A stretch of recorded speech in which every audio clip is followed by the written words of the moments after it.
প্রিয় দর্শক আসসালামু আলাইকুম। এখন আমরা একটা নতুন সিম আছে আপনাদেরকে অ্যাকাউন্ট খোলা থেকে শুরু করে টাকা ডিপোজিট এবং টাকা প্রত্যাহার কীভাবে করতে হয় সব কিছু দেখিয়ে দেবো। এই যে এখানে আপনার মোবাইল নাম্বার দিবেন জিরো ছাড়া, তারপরে এখানে আপনার পাসওয়ার্ড দিবেন, তারপরে এখানে আপনার এই যে ক্যাপচার আছে ক্যাপচার দিবেন, দেওয়ার পর সাইন আপ করলেই আপনার অ্যাকাউন্ট খোলা হয়ে যাবে। তো আমি আগে অ্যাকাউন্ট একটা খুলে রাখছিলাম, এই দেখেন পুরো হুবহু ওই সিমেন্স এনার্জি যাওয়ার পর আমরা আবার এই যে নতুন সিমেন্স এনার্জি খুঁজে পাইছি। এই সিমেন্স এনার্জি দেখেন সবাই। তো এখন আমরা সিমেন্স এনার্জিতে লগ ইন করবো। লগ ইন করতেছি। দেখেন 50 টাকা আমি একটা আইডি খুলে রাখছিলাম আগেই, এখান থেকে 50 টাকা আমি ফ্রি পাইছি আর কি। এখানে প্যাকেজ আছে 60 দিন সময়কাল, দৈনিক রিটার্ন 56 টাকা, 200 টাকা রিচার্জ করলে। এটা হচ্ছে যে আপনার 400 টাকা রিচার্জ করলে 116 টাকা, 800 টাকা রিচার্জ করলে 240 টাকা, এরকম সর্বোচ্চ 35,000 টাকা পর্যন্ত আছে, যার দৈনিক রিটার্ন হচ্ছে 22,500 টাকা। তো এখানে আমি টাকা ডিপোজিট করার সিস্টেমটা আপনার দেখে দিচ্ছি। এখানে প্রাইস চাপ দিবেন, টাকার কিনুন এখানে চাপ দিবেন,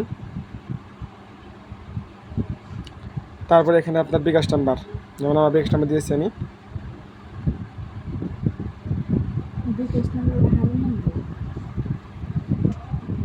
তারপরে এখানে আপনার বিকাশ দিলে বিকাশ সিলেক্ট করবেন, নগদ দিলে নগদ, ব্যাংক কার্ড দিলে ব্যাংক কার্ড। আমি এখানে বিকাশ দিলাম, তারপর এখানে পেমেন্টে চাপ দিলাম।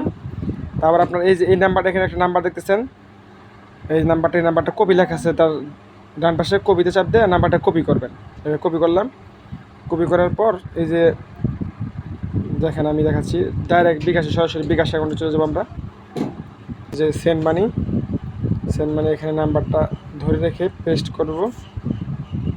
পরের ধাপে যে ট্যাপ করুন, এখানে চাপ দিব, হ্যাঁ নাম্বারটি সঠিক, অ্যারো বাটনে চাপ দিব। তারপরে যে এখানে আমরা টাকার পরিমাণ বসিয়ে দিয়ে এখানে এগিয়ে যান। বিকাশ পর্যাপ্ত ব্যালেন্স নেই, যার কারণে পুরোটা দেখাতে পারলাম না। দেখেন তারপরে বিষয় দেখাচ্ছি। প্রসেস সমস্যা, একটা ট্রানজ্যাকশন আইডি থাকবে, এই যে এখানে ইনবক্সে দেখাচ্ছি। এই দেখেন এই যে ট্রানজ্যাকশন আইডিটা, এখানে টাকা সেন্ড করার পরে এটা পাবেন, পরে এটা কপি করবে। কপি করার পর আপনি যেখান থেকে নাম্বারটা কপি করছিলেন ওইখানে আবার বক্সে চলে আসবেন। দেখেন ওই ট্রানজ্যাকশন আইডিটা কপি করার পরে এই যে এখানে ছেড়ে দেবেন। এখানে ছেড়ে দিয়ে পেমেন্ট নিশ্চিত করলেই আপনার পেমেন্ট নিশ্চিত হয়ে যাবে। প্রিয় দর্শক, আপনাদের দেখলাম অ্যাকাউন্ট খোলা এবং টাকা ডিপোজিট করা। এখন প্রত্যাহার করার সিস্টেমটা দেখাবো। তো দেখেন আমার অ্যাকাউন্টে আছে 126 টাকা, আমি সম্পূর্ণ টাকায় প্রত্যাহার করব। তো টাকার অ্যামাউন্ট লিখলাম, প্রত্যাহার চাপ দিলাম, তো সফল হয়েছে দেখাইলো। এখন দেখুন এই যে আমার টাকাটা আছে, প্রক্রিয়াধীন আছে। তো কিছুক্ষণের মধ্যে আমার টাকা দিয়ে দিবে তারা। এই যে প্রিয় দর্শক দেখুন, আমার টাকা তারা দিয়ে দিয়েছে। এই দেখেন ওই সফলতা দেখছেন, দেখতেই পাচ্ছেন। এই যে টাকার অঙ্কটা দিয়ে দিচ্ছে, 121 টাকা দিচ্ছে আমাকে। তো আপনারা এভাবে অ্যাকাউন্ট খুলতে পারেন, আমাদের ডিসক্রিপশন বক্সে রেফার লিঙ্ক দেওয়া থাকবে, এখান থেকে খুলতে পারেন।